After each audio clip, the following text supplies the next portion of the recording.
Hey there, I'm Will Hawkins, and I'm here with Headliner, and today we're going to be speaking with Lance Powell, Chief Engineer at Woodshed Recording.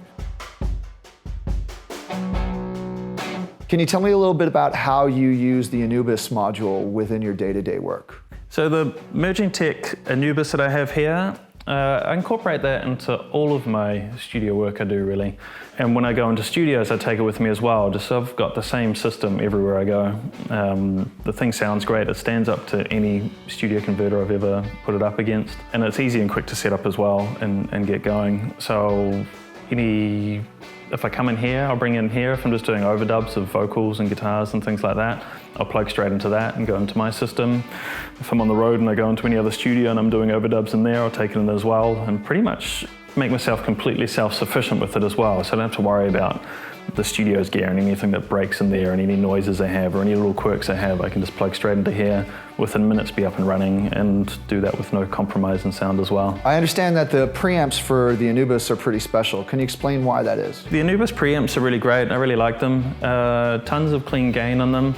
The units have DSP on board, so you can put an EQ on the preamp as well and track that into Pro Tools with it. So you're getting rid of any rumble, you're adding any top end you need before you're recording as well. You're kind of getting a really good sound into Pro Tools, and it makes the performer happy because you've got a great sound going to the headphones. It makes me happy because when I come to mix, it's a whole lot easier. And how about the headphone amps? I've been doing a lot of remote mixing on the road, and then when you're in hotel rooms and rehearsal rooms and tour bus, you're doing everything on headphones, so you need a really good headphone amp to make it work.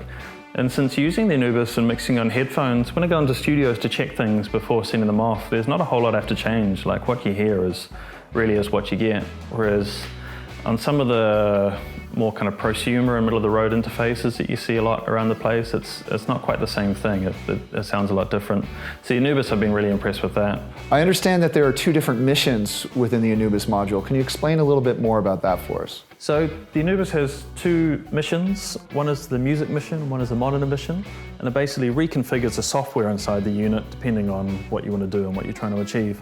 So the music mission is more for when you're doing multi-track recording and different musicians and you want to set up cue sends and effects and things like that. The monitor mission is for more when you're mixing and just doing overdubs, and that's what I use it for. So when it's on the monitor mission, it's really great because you've got two different speaker outputs. So in my home studio, I've got my PMCs and my NS10s, so I can easily switch between PMCs, NS10s, and you easily control those. And you've got two headphone outputs as well with independent control, so I can plug my headphones in and you've got great headphone amps.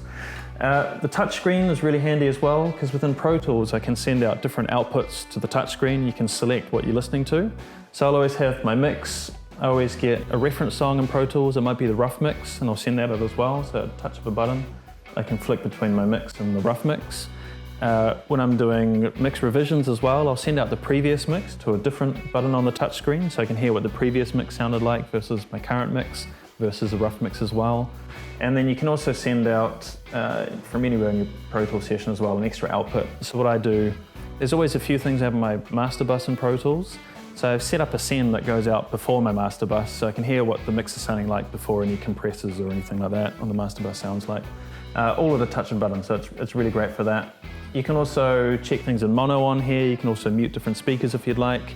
You can also calibrate your different outputs to be anything you need. It's really flexible for that. So it's like a really high-end audio interface and a really high-end monitor controller all built into one nice handy little box.